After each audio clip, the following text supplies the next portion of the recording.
Ladies and gents, welcome back. We are less than 1 week from when Alberta decides who will be running the government in that province from here on out until, well, a few years anyway. And the heat is on in this election. And well, hey, I've been doing this for a few weeks now, and I thought, hey, why not continue this trend and bring Marty Up North back in to talk about this. Marty, welcome. Thanks for All joining right, me. how's it going, man? It's going Yeah. good. How's Alberta going right now? Hey, everybody across the country had a great long weekend. We had a great long weekend, but it was a weird long weekend because I think everybody was cheering for rain. Normally you Mm. cheer for something else, but we were cheering for rain. And happy to say, quick update: the forest fires are actually coming well under control right now. Oh, good. There's 56 that are burning in the province. 19 are considered out of control, but the firefighters and the citizens, the people are getting a handle on it, and life is pretty much returning back to normal in that sphere. Well, that's good news. We just had last week a debate between, well, the two front runners. I mean, there are other people running in this election, but it really comes down to Rachel Notley and Danielle Smith. And well, did you want to add anything to the debate that was there? I mean, I think a lot has been said. Danielle Smith seems to have walked away a champion on that debate, unless you feel otherwise. No, it's one of those. The debate was one of those things where I like to take it as an opportunity to have some of my younger kids watch it. So I had one of my Mm. sons with me who's 18 and watch it, and it's funny to watch their reaction. You and I are seasoned, and we've seen lots of these debates, and I was gauging him, and he basically quickly observed that Danielle was answering questions and providing some kind of solutions and policies, and Rachel was simply waiting for the moment to use little phrases that she had, her you know Mm. her little attacks, her little snippets. So in the opinions of my son, Danielle won. I agree with you, Danielle won the debate, but it wasn't much of a debate. And I think the closing comment by Danielle probably summarizes the debate as well as anything, which is Danielle is running on her record, and Rachel is running away from her record. And it was apparent during the debate, and it's been apparent throughout the whole campaign. Rachel Notley is not campaigning on her record. She can't, Mm. because her record from 2015 to 2019 just was nothing to brag about. So, and not to ramble on too much, but the debate was pretty low key. It was only an hour. And then, me curiously, I was looking to the polls afterwards to see if the polls would change, and they didn't. Like, the polls right now, the predictions are firm, they're set, they're not moving. They move up and down by 1%, but there was no big gain by Danielle, no big loss by Rachel. So it sounds like everyone's pretty much decided on this one. So right now we have early voting. So this Yep. is this a new concept? Well, I heard about new polling stations or new devices that they have at the polling stations. Do you have any info on that? Yeah, well, I do. It's so no, it's not a new concept. So early advanced polling has existed in almost every election that I remember, Hmm. federally and provincially. But in the past, you kind of had to like have an excuse, show that you were out of country or something like that, and they made it difficult to vote in advance.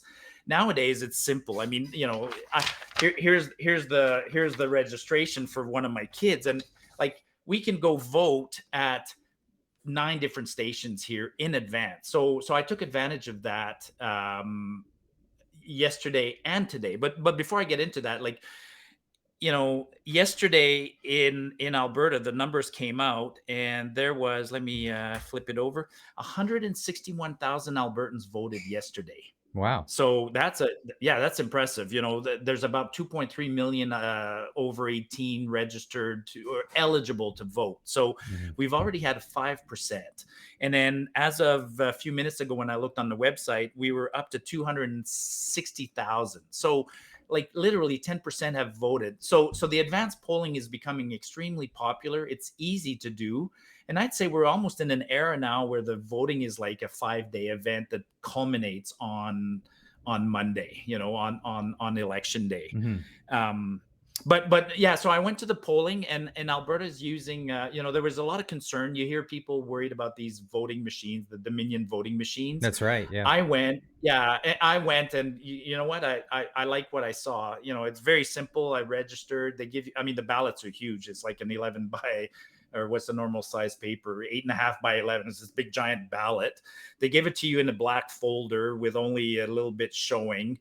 You take it behind, and then you take the Sharpie and you circle the dot, and then you put it back in the folder. And then the tricky part is feeding that.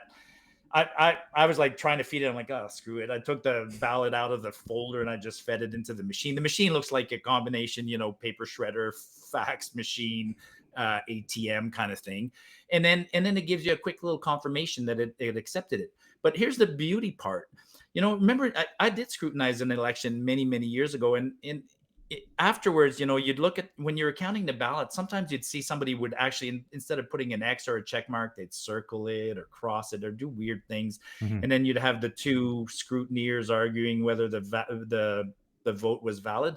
In this instance, even while I was there, some people put it in and it gets rejected. And then you immediately get a notice why. Either it didn't read it properly, or it didn't read anything, or it detected that you incorrectly filled it. And then you immediately have the opportunity to go back and get another ballot and re-vote. So, is that open to abuse? Perhaps, but it's also encouraging, because in the past, you put it in your little box and then you had to cross your fingers and have faith that it was fine. And if you'd made a genuine mistake, you couldn't correct it. So you know what? And I went back today with my wife. We do groceries. She didn't even have her registration card. You show your driver's license. And then I got to sit and watch a little bit longer. And I'm okay with the system. I think the system's okay.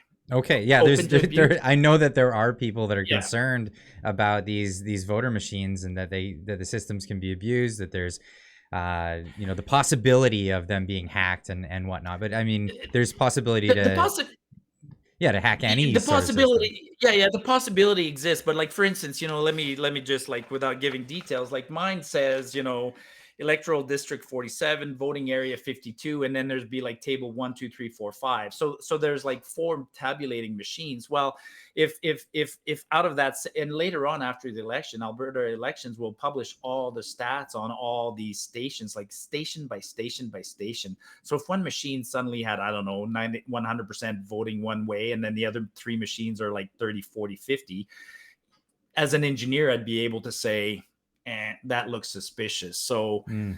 I you know what? I'm Canadian. Maybe I'm a little still too trusting that way, but I do trust our election process in Canada generally. Fair enough. Speaking of Yeah. other people in the election, and not just one candidate or just two candidates out there, Arthur Pawlowski had an incident recently. Can you tell me anything about that?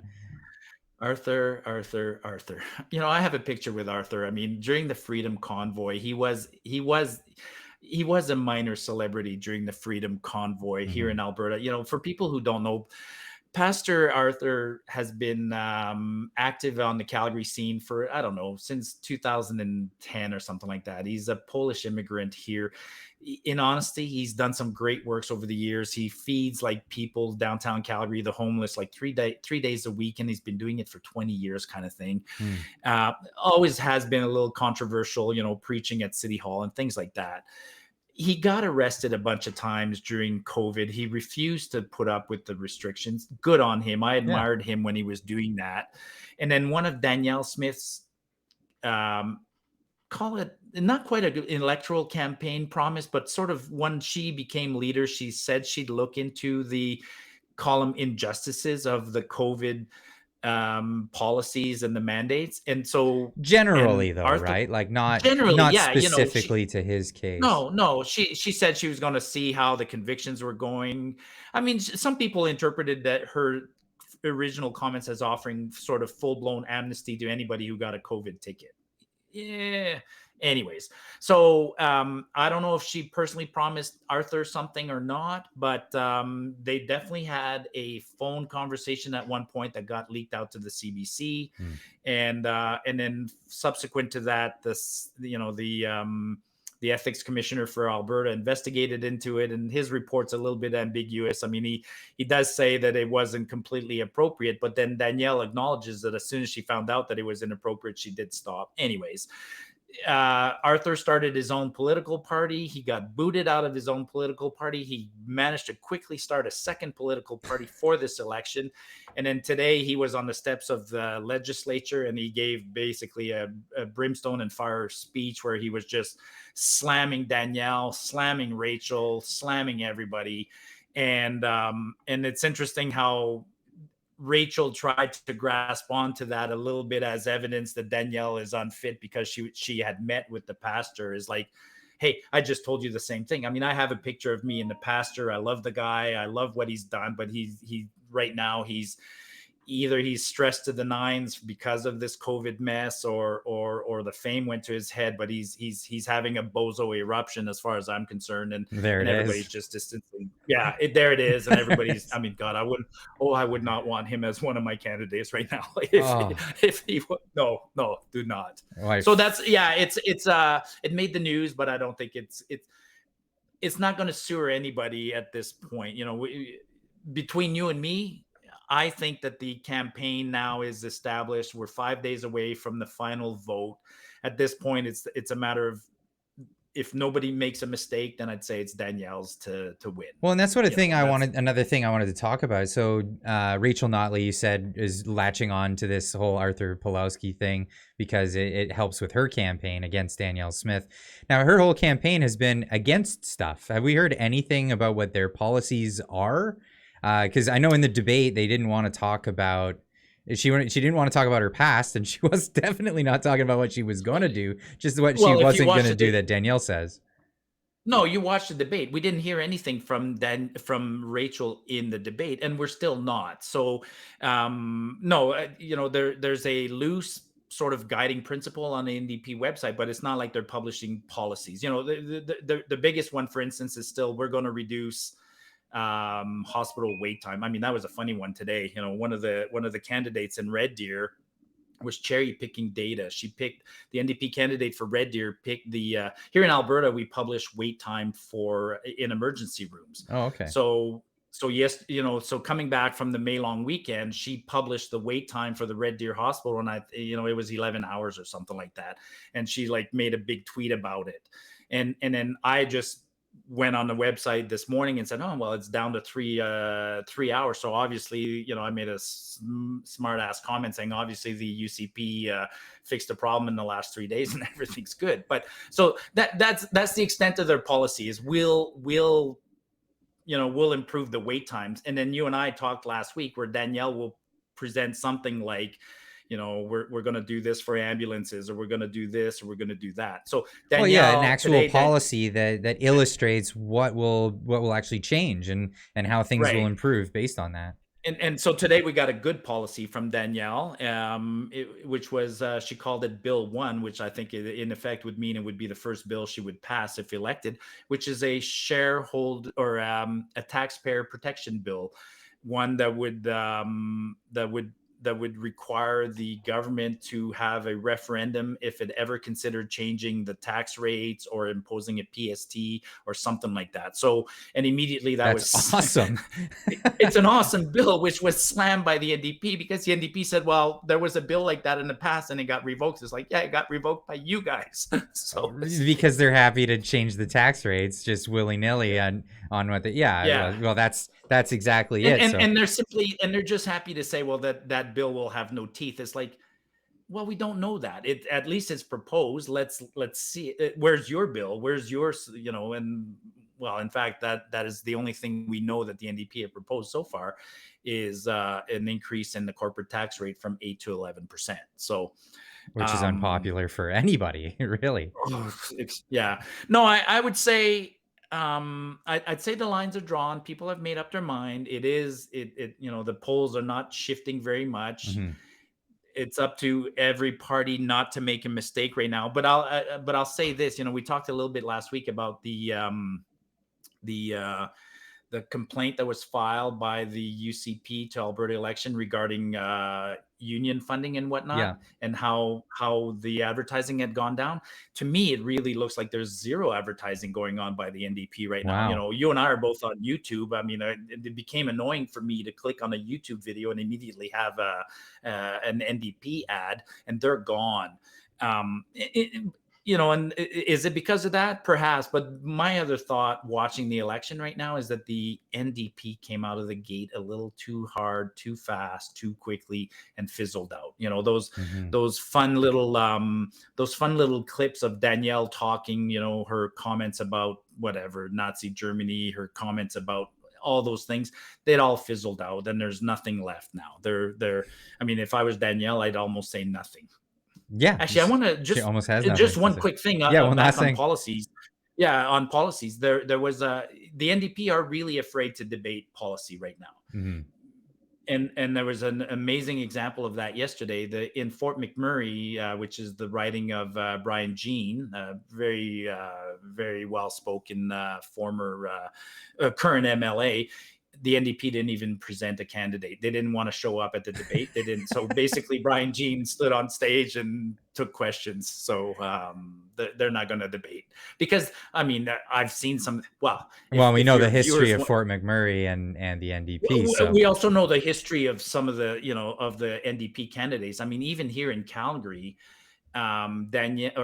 Rachel injected some what she considered strong candidates to fight because Calgary is battleground for this election. mhm. And so in my riding, I live in Rocky View in Cochrane, Airdrie, and the NDP injected this guy named Sean Fluker, and Sean is teaches law at the University of Calgary.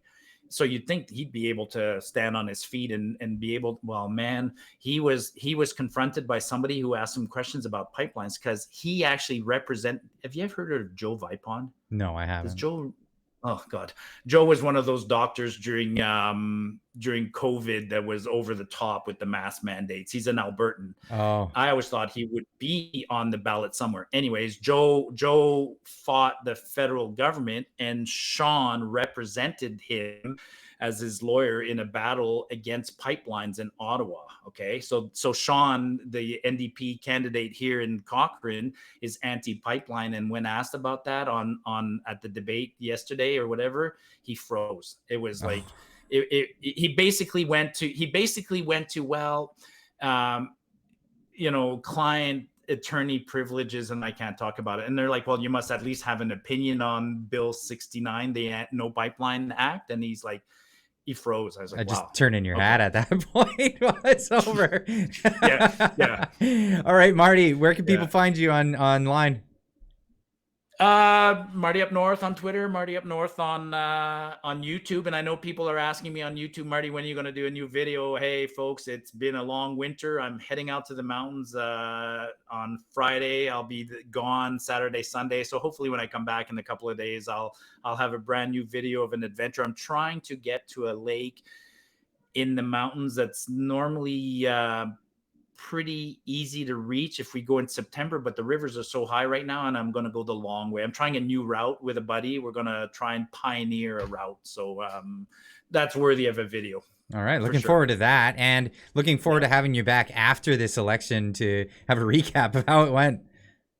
Yeah, well, I've actually been invited by by the UCP to come in to their what do they call it, the party headquarters on Monday night. So I'll be there in person. Oh, brilliant! Just as an observer, as a Twitter fan, and I'll tweet out a bit. Yeah, let's get together next week and talk about it for sure. Sounds good. Talk to you then. All right, man. Cheers.